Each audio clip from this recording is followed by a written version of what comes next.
तो दोस्तों यहाँ पर मेरे पास एक लैपटॉप है जो कि डेल कंपनी का है। अब इस वाले लैपटॉप के अंदर एक दिक्कत आ रही थी कि इसके अंदर जब मैं बायोस को ओपन कर रहा हूँ तो इसकी बायोस नहीं खुल रही है। हालांकि आप देखना चाहें तो इस सिस्टम का अगर मैं आपको मॉडल नंबर की बात करूँ तो देखिए मैं यहाँ पे आपको इसका मॉडल नंबर दिखाता हूँ। तो मैं यहाँ सिस्टम इन्फो को खोलता हूँ। ये हमारे पास इसका यहाँ पर हमारे पास इसका लेटेस्ट मॉडल है। यहाँ पर आपको दिख रहा है इम्पैक्ट 7537। जी हाँ दोस्तों, ये एक टच स्क्रीन लैपटॉप है। यहाँ पर आप ईजिली देखेंगे तो देखिए टच पे यहाँ पर काम करता है। बिल्कुल लेटेस्ट और एडवांस मॉडल है हमारे पास। अब दोस्तों इसके अंदर दिक्कत क्या थी कि मैं जब ही इसके अंदर बायोस खोल रहा था तो इसकी बायोस ओपन नहीं हो रही थी। यानी कि अगर मैं बात करता हूँ यहाँ पे F2 की और F12 की, तो देखिए यहाँ पे आप दबाएंगे F2 या F12 तो यहाँ पे बायोस इसकी ओपन नहीं हो रही थी। अब ऐसी कंडीशन में आपके आगे अगर दिक्कत आए तो आपको किस तरीके से सॉल्यूशन करना है वो मैं यहाँ पे आपको आज बता रहा हूँ कि आपको अगर इसकी बायोस को ओपन करना है तो कैसे करेंगे। तो देखिए फिलहाल मैं यहाँ पे शायद हो सकता है बायोस काम करे क्योंकि मैंने इसकी सेटिंग पूरी तरीके से कर दी है। अब देखिए यहाँ पे बायोस खुल के नहीं आया, देखो डायरेक्ट विंडो खुल गई हमारी। आप अगर F12 की को प्रेस करेंगे तो यहाँ पे आपकी बायोस खुल जाएगी।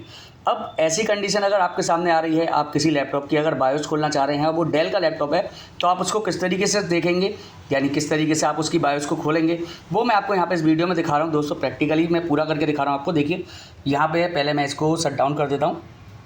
तो मैंने यहाँ से क्लिक किया और मैंने इसको यहाँ पे शट डाउन किया। देखिए मैं एक बार और आपको दिखा देता हूँ। एक बार रिस्टार्ट कर लिया, फिर से मैं यहाँ पे F2 को प्रेस करता हूँ और F12 को करता हूँ तो देखिए यहाँ पे इसकी बायोस नहीं खुलेगी। देखिए मैं यहाँ पे F2 की को दबा रहा हूँ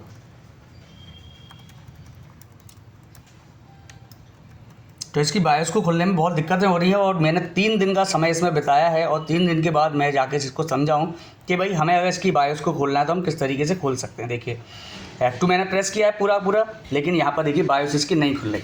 अब आपको इस कंडीशन में क्या करना है वो मैं यहाँ पे आपको समझाता हूँ। तो आपको यहाँ पे अब क्या करना है, आपको कीबोर्ड से, ठीक है, तो यहाँ पर आपको कंट्रोल ऑल्ट और डेल बटन को प्रेस करना है। तो आपके सामने इस तरीके से टास्क मैनेजर खुल के आ जाएगा।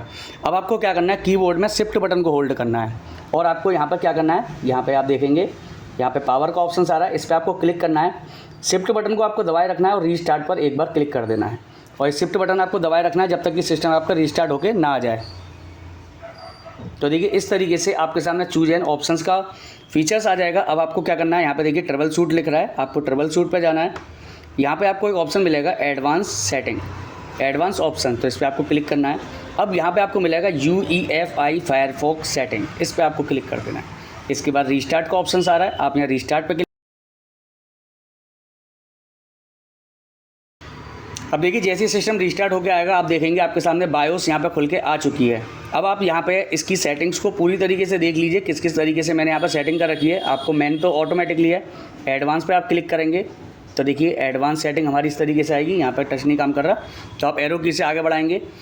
इसके बाद आप इसके यहाँ पे देखेंगे आगे जब, तो देखिए सिक्योरिटी आ रहा है। सिक्योरिटी के फीचर्स आप देख लीजिए किस किस चीज़ को आपको ऑन रखना है। और यहाँ पे आपके सामने बूट के ऑप्शंस आ रहे हैं, ये सारे बूट के ऑप्शंस आपको इस तरीके से यहाँ पे सेट कर लेने हैं, ठीक है। अब इसके बाद आपको क्या करना है, विंडो में की F10 की को प्रेस करेंगे हम, इसकी बायोस को यहाँ पर सेव कर देंगे और यहाँ पर आप करेंगे एंटर। जैसे आप एंटर करके F12 की को प्रेस करेंगे तो आप देखेंगे आपका जो बायोस है वो ऑटोमेटिकली यहाँ पे खुलकर आ जाएगा। देखिए बायोस आपका खुल के आ गया। अगर ये दिक्कत आपके आगे आ रही हो तो आप बहुत ही ईजिली तरीके से इसको सॉल्व आउट करेंगे। अब आपको जैसे ही विंडो डालनी है, अब आपको किस मोड में डालनी है, तो देखिए अदर ऑप्शन चले जाइए। अगर डायरेक्ट एंटर आ रही है तो आप वहाँ से एंटर करके प्रेस कर दीजिए। अदरवाइज़ यहाँ पे चेंज मोड आ रहा है, सेटिंग, इस पर क्लिक करिए। अब आपको लेगेसी मोड में डालना है तो लेगेसी में, या UEFI मोड में डालना है तो उसमें आप डाल सकते हैं और कीबोर्ड से आपको एंटर प्रेस करना है। आई होप दोस्तों आपको समझ में आ चुका होगा कि अगर आपकी कीबोर्ड में अगर आपके लैपटॉप या कंप्यूटर के अंदर बायोस नहीं खुल रही है तो आपको उसको किस तरीके से खोल सकते हैं। तो चलिए हम आपसे मिलते हैं अपनी अगली वीडियो में। आज के लिए इतना ही, नमस्कार दोस्तों।